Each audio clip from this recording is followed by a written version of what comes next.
Hi, Gemini, Sun and Rising. Welcome to your June 2022 Astro Update. It's Rena here. And it's interesting. I was compiling the list of transits, and I noticed that there were two retrogrades happening, and they were both at 25 degrees of their respective signs. And as I record this, we are awaiting a lunar eclipse in Scorpio that's at 25 degrees of Scorpio. And so it's not like synchronicity never happened in my life before, but I always pay attention to things like that because these are completely different planets. I mean, new moons, full moons, they can have the same degrees and be in different signs, like in a certain row. But these are completely different planets and the moon, as well. So I found that very interesting. So I looked it up. And in traditional numerology, what they do is they add the two numbers. They look at them separately, but they also add them. And the number seven, that 25 adds up to is a number of introspection. So it's always going to be, that'll be part of the analysis for some of those types of people. But another thing I saw that was very interesting was, I guess they have biblical numerology. I know that the Bible has numbers repeating throughout it, but I guess they have compiled their own form of numerology, and they were talking about how 25 is the product of 5 times 5. So this idea of change, which is associated with the number 5. And that sounds like traditional numerology in terms of assigning change to number 5. And then I saw it, I think even in angel numbers, that was one of the things that I saw. So with a retrograde, that is definitely what is going on.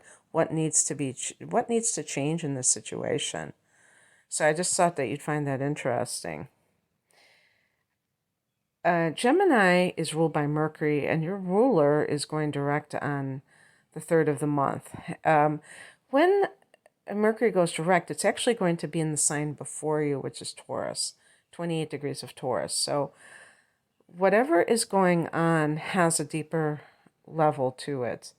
Whatever you're thinking about mulling over has a deeper level because it's going back into the 12th house. Now, this is all general. This is a good time to say this is a general forecast. Your mileage may vary based on your degree of sun or rising as it pertains to these dates. But it's going to be, just the fact that it goes direct, even though it's in another sign, is going to be a shift. It's going to be momentum. And things will start to speed up. If things have slowed down in your life, expect them to speed up again. Maybe not overnight, but as the days progress. And you can really get a handle on some things that you need to kind of change in your life at this time, because when Mercury goes into somebody's 12th house in retrograde, there can be a lot of soul searching that happen. 12th house is about your soul. And Mercury is about searching. It's about mulling over, reflecting upon, when it's in the 12th, that is.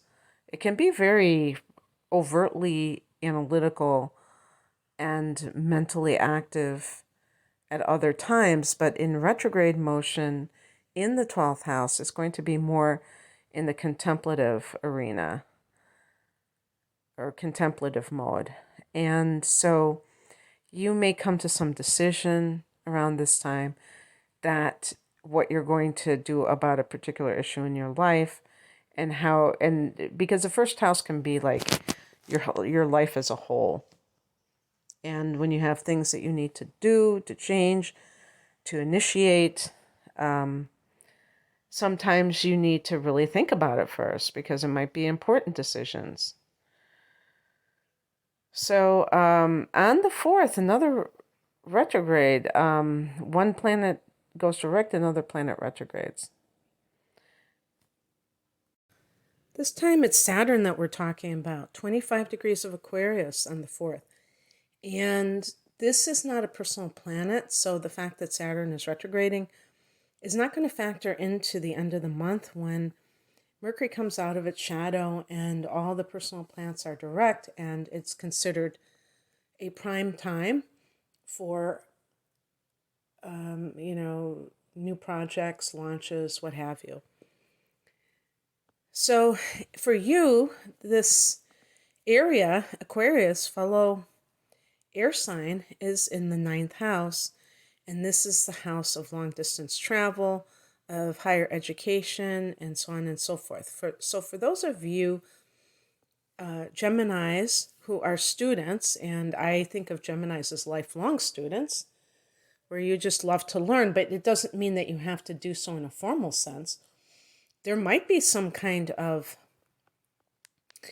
things that you have to do, maybe to get your degree. You have to take you need some more credits, or you realize that you're going to need to get an endorsement or some kind of certification, whatever that's associated with academia. And for other people, it could be even putting the energy into this area of life. Perhaps you have lost steam and you can't see the point of it anymore. And I would definitely say, think these things over very well, because society tries to push us in certain areas that might not be for us. Even if you are an intellectual and you really have a lot to offer, there are alternative ways to utilize your talents. Or maybe that is exactly where you're meant to be. It's not to say that it's not where you're meant to be, but being able to go within and make that, the discipline, like if you have are not feeling disciplined with your studies, there might be some inner resistance that you need, or something that is going on where you're not stepping up to the plate with your own habits.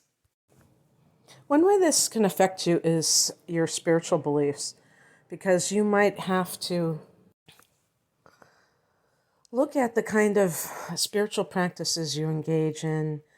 But I would say even a lack thereof. I mean, I think it can work that way just by virtue of this Saturn retrograde being in this house. Because when Saturn transits a house, and I'm talking about when it's direct, it can create a crisis of faith. Because I really believe that the 9th house is all about belief systems and may have more of a secular type of vibe to them, where the person is more of a humanist or a downright atheist.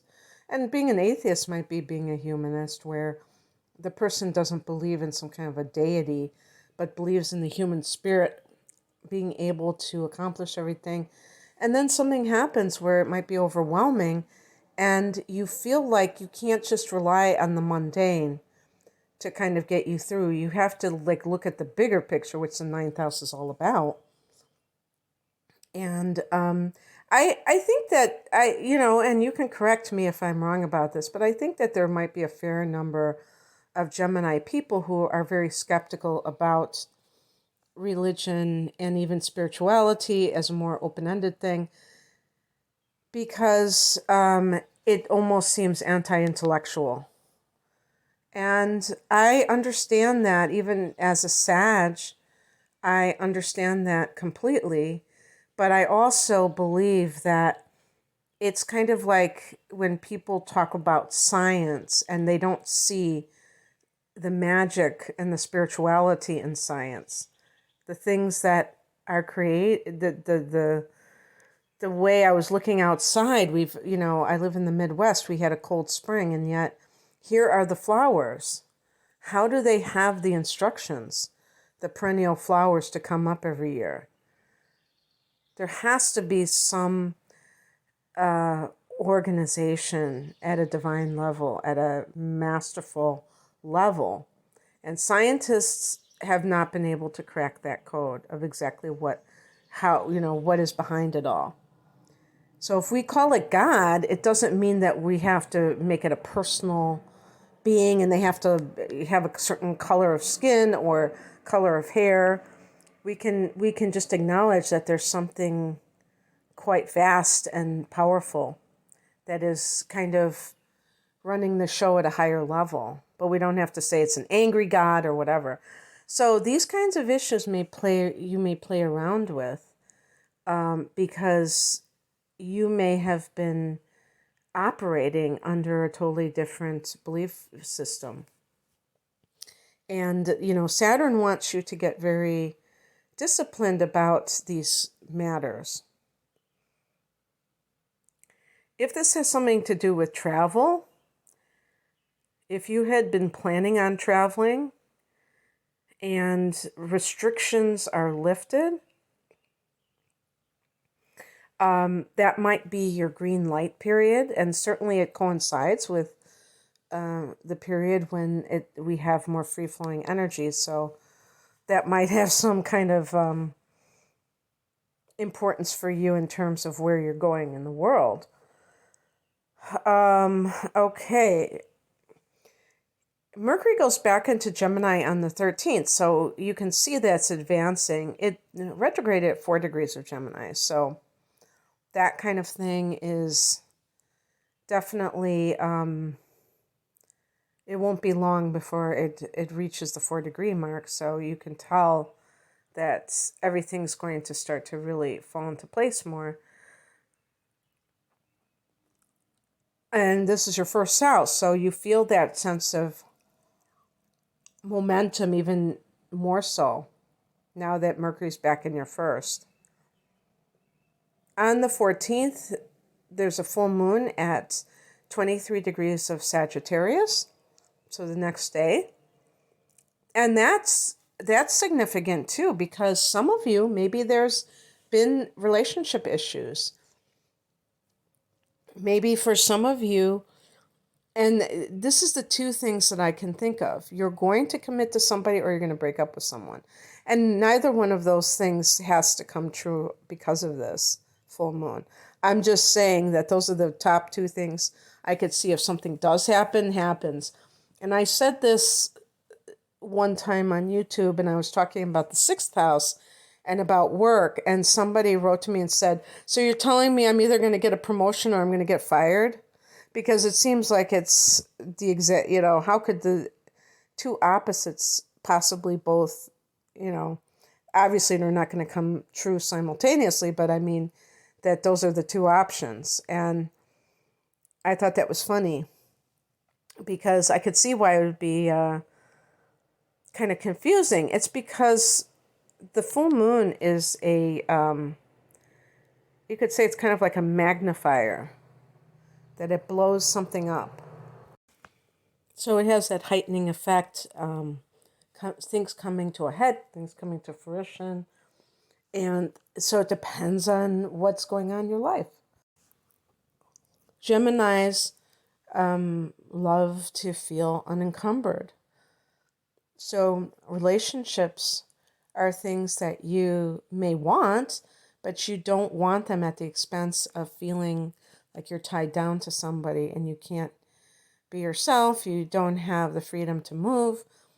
But if you find somebody who you really feel respects that within yourself, then yeah, maybe this will be the time when you are going to commit at a deeper level. And remember that when there's a full moon, it means that the sun is opposing that moon in the opposite sign in opposite house. So the sun in Gemini is at that same 23-degree mark. And I think that 23 is the lion's number. So what I think of with the lion is the person who has a sense of personal dignity. And with the sun, the sun is, the ruler of Leo, and the lion is connected to Leo, is that sense of ourself as an individual. opposing the relationship sector. So what is it that you have to honor within yourself that connects to relationship? And for some people, that means that they realize they've been kept down by a relationship and they have to just accept that and move on, and realize instead of trying to make it work necessarily. I'm not saying you shouldn't make it work, but some people have tried and they don't want to just waste more of their life. Especially since you've had these eclipses in your sign, in Sagittarius, in that seventh house. You've had some, you might have, I should say you might, because I can't guarantee that you've had this, but you might have had some jolts to your relationship if you're in one, or your attitude towards relationship may have taken a quantum leap. And so you're not the same person necessarily that you were last year or 2 years ago. On the 21st, we have our solstice. I spell it now Soul. Yes, I love to say summer solstice because I just think that's such a magical time of year. I know some of you are celebrating winter solstice down under.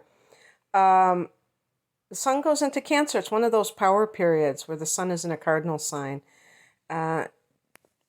directing change. This is what the cardinal modality is all about, is about action.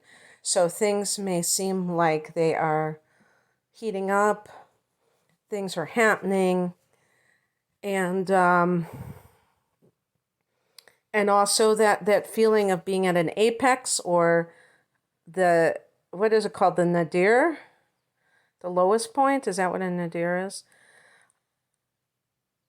That's in your second house of earned income, where you're going to start to have activations.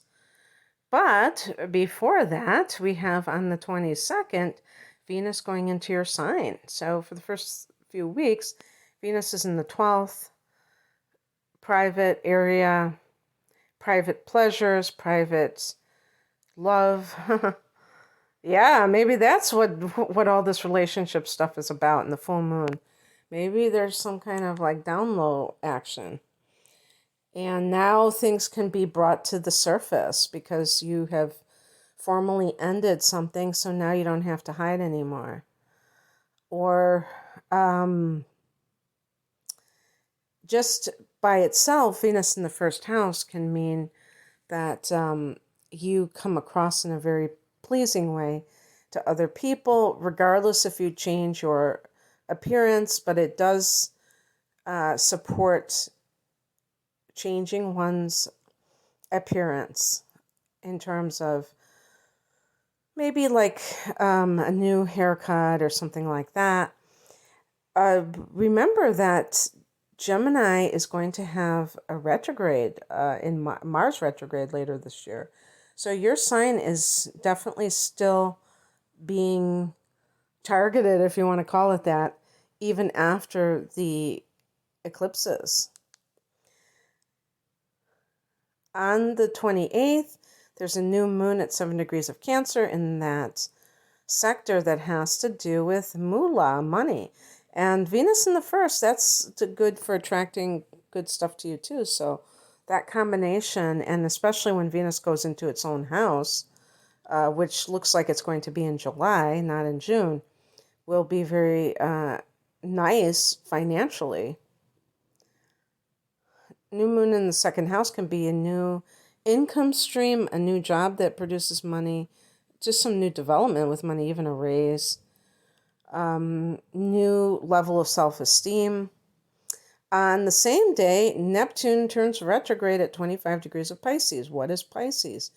It is your 10th house of career. So that can be very interesting that this is happening all at the same time. Maybe you're getting clear on a career path.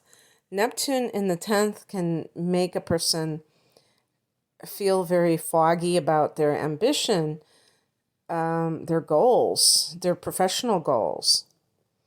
And I feel, especially since Neptune is in its own sign of Pisces, that this has something to do with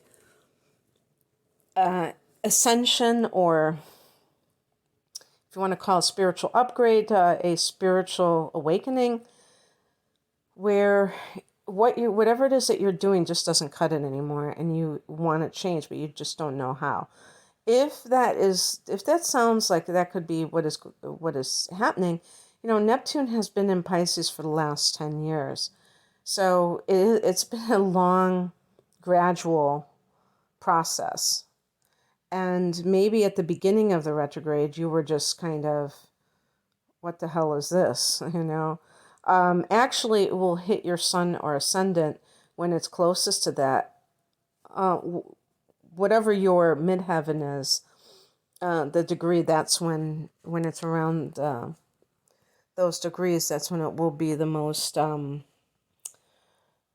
think, influential in terms of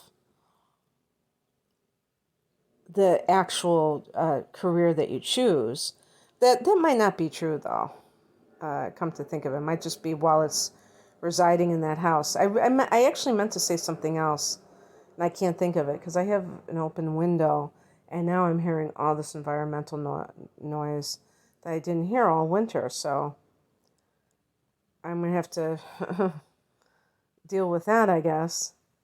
But I think in general, what I would say about this is that it has this possible effect of when Neptune is retrograding, of kind of bringing a reality check. So if you have been pursuing some type of career that has a very whimsical, magical quality to it, so I would say specifically in the spiritual healing arts, or fine arts, whatever you want to call it, our artistic projects themselves, if you have not been very grounded about this may be a time of disillusionment where you will see that your efforts haven't been,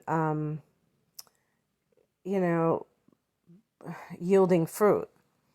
And it's funny, when I said the word yielding fruit, or said the words yielding fruit, the time on this recording was 22:22. And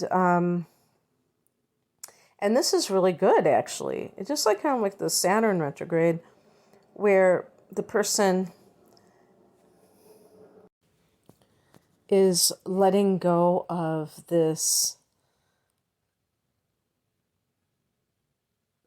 idea that they have to do a specific thing that sometimes is like kind of projected onto them, ingrained in them by authority figures. I think the Neptune retrograde can really help to sort out vague longings that you may have that,